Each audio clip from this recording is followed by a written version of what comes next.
morning, world. How you guys doing this fine Wednesday?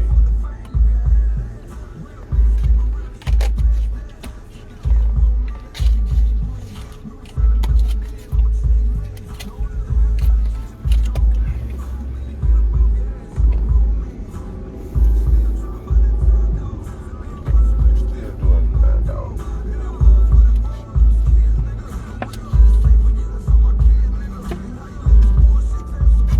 So, today, on Vaughn's Car Chronicles, had a couple different things I wanted to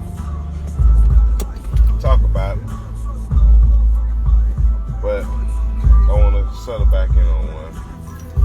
I kind of want to continue on with the Sha'Carri Richardson situation because she didn't get to make the 4x1 relay, so now we're seeing that weed is really going to keep her out of the Olympics for real, for real.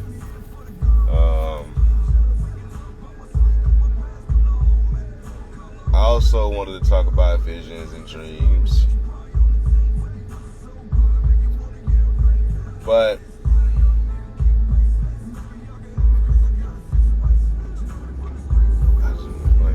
relationships and roles in relationships, and all those a real man, or if a man, things keep popping into my head because they keep coming across my timelines and all the social media stuff, and it made me wonder, where all this shit come from? Like, why is everybody like, oh, a real man this, a real man that, a real man, a real man, a real man, a real man, a man, a real man this, a real man that, and it got me to thinking, about this book that I read called The Invisible Man. It talks about the black man in America. And the notion of the black man being the invisible man, I feel is true. And here's why. The black man is the only man that has anybody trying to get him a guidebook. A real man. We all know what they talk about when they put all these real man memes up. A man does this, a man. They talk about black men. We're the only men that people try and guide our actions. They never, come at the Chinese man that way. They never come at the Oriental. I said Oriental man. They never come at the white man. They never come at the brown man like that. The black man is the only man that, they essentially see us, but they don't see us. We're invisible. They see us as entities, but not as men.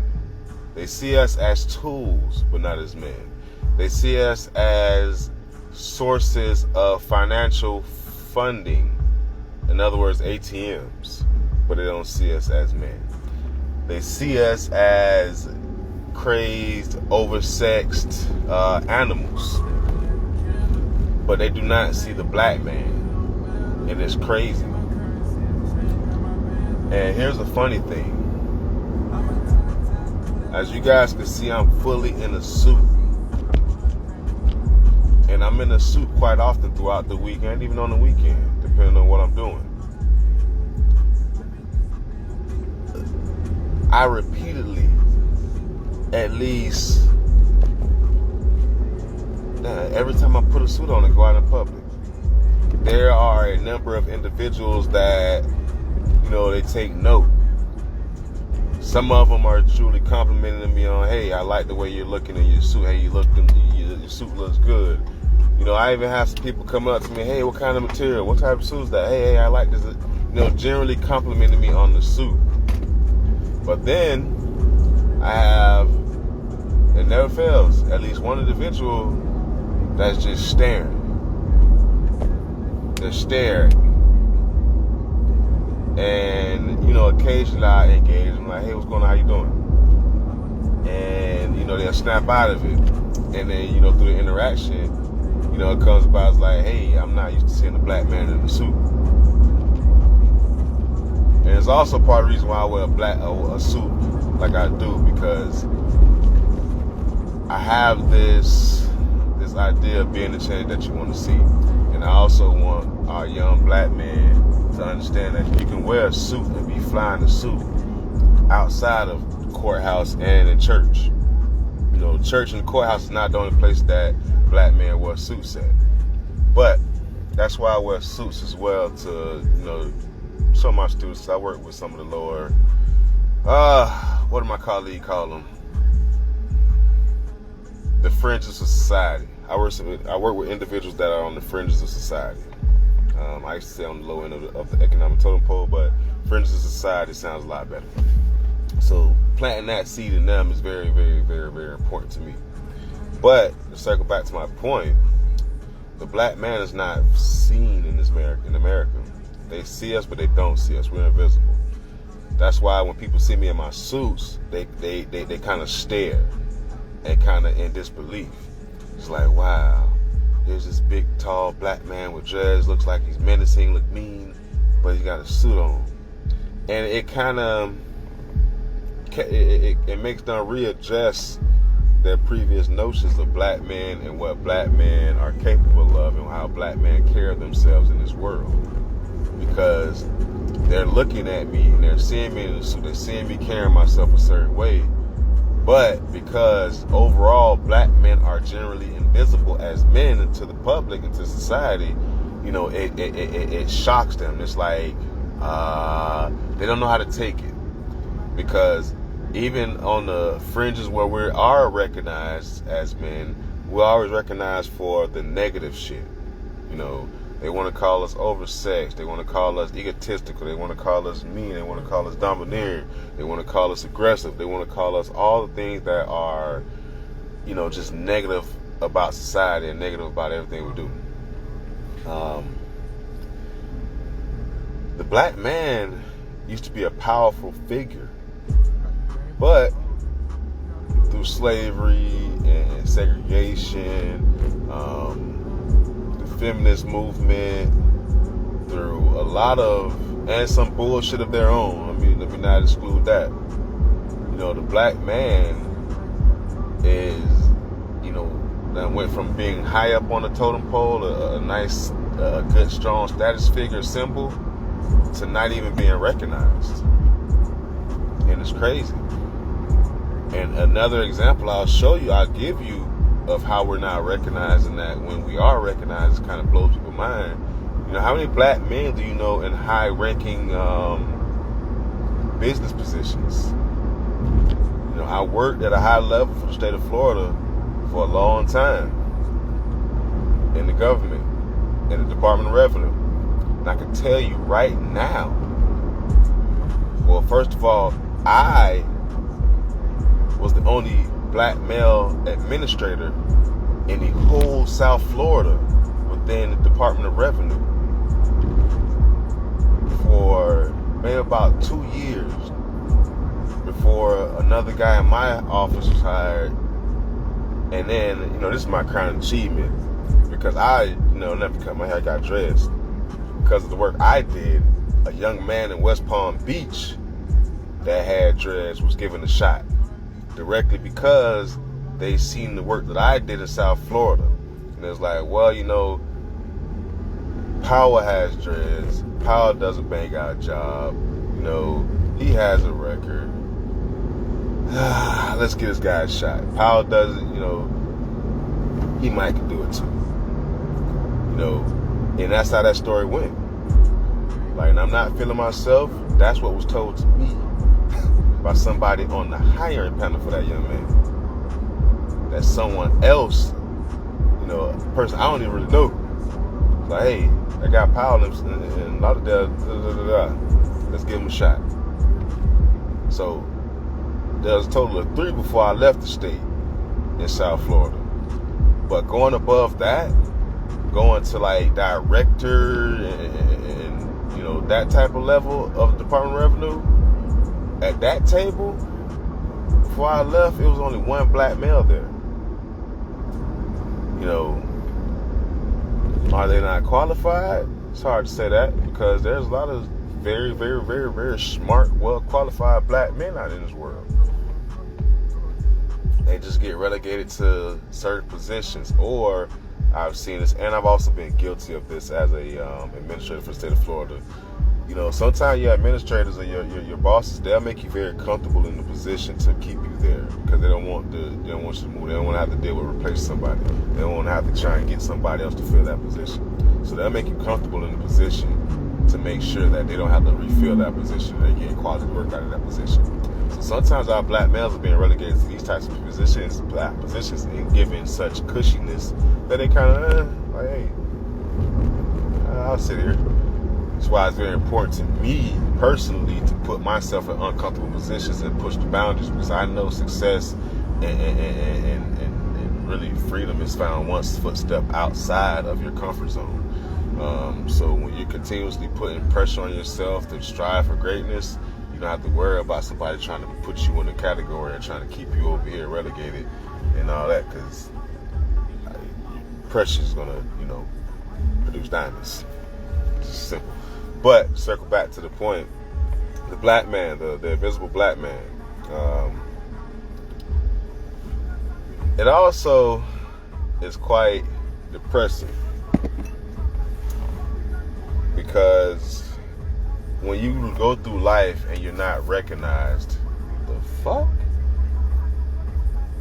I'm sorry guys, but I got a whole smoke screen next to me. You need to get that check home, boy.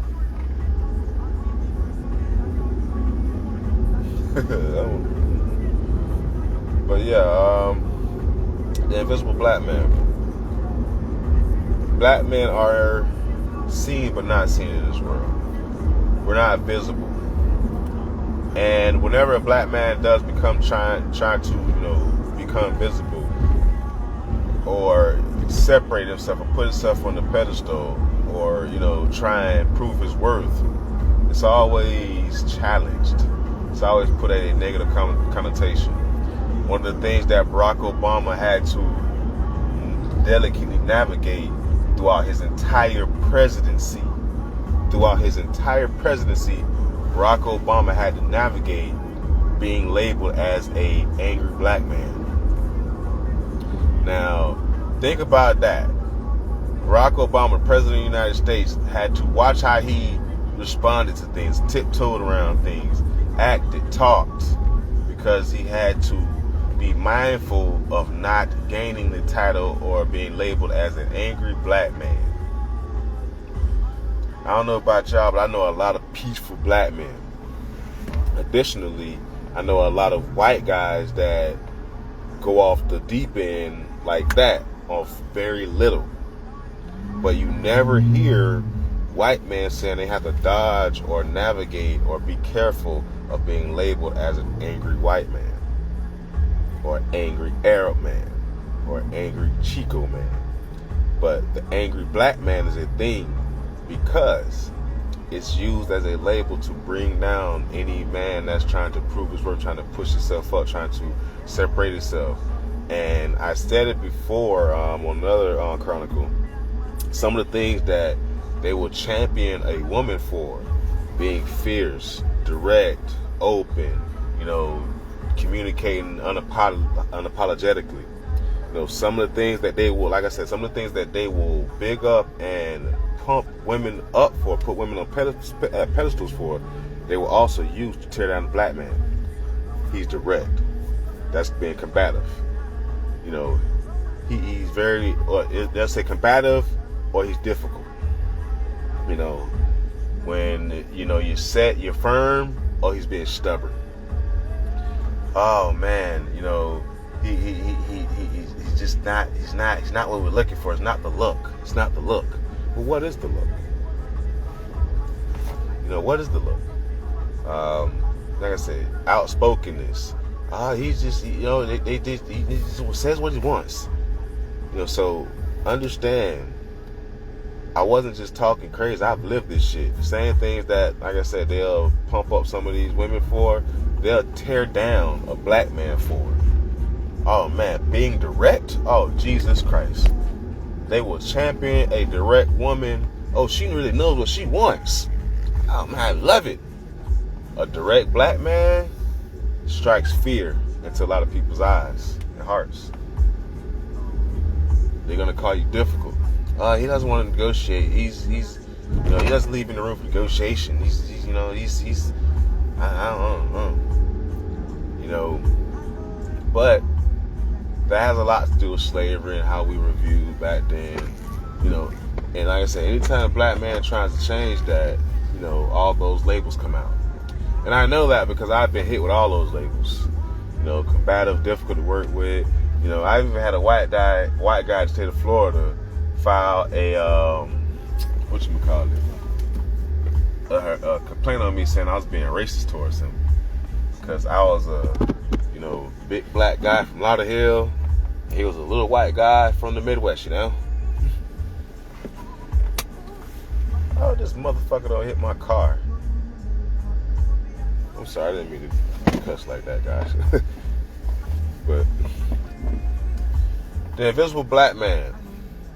Here's the resolution. Because throughout this whole thing, I know the resolution's been popping in my head. Here's the resolution. To black men, step it up. Society deems us as invisible. I say fuck that. Prove your worth, stand on that shit, and add attached to it, black man. And just like some of these women be, they're unapologetic, they're direct. I'm gonna be honest with you. Yeah, it's kind of burnt me and costed me sometimes, but I've benefited from, you know, this shit way more than it hurt. So stand on your worth, black man. Stop being invisible. The society says we're invisible. And if you guys have never read the book Invisible Man, I highly, highly, highly recommend it. And additionally, guys, read a book. Read a goddamn book. Get out the fucking internet and read a book. Peace.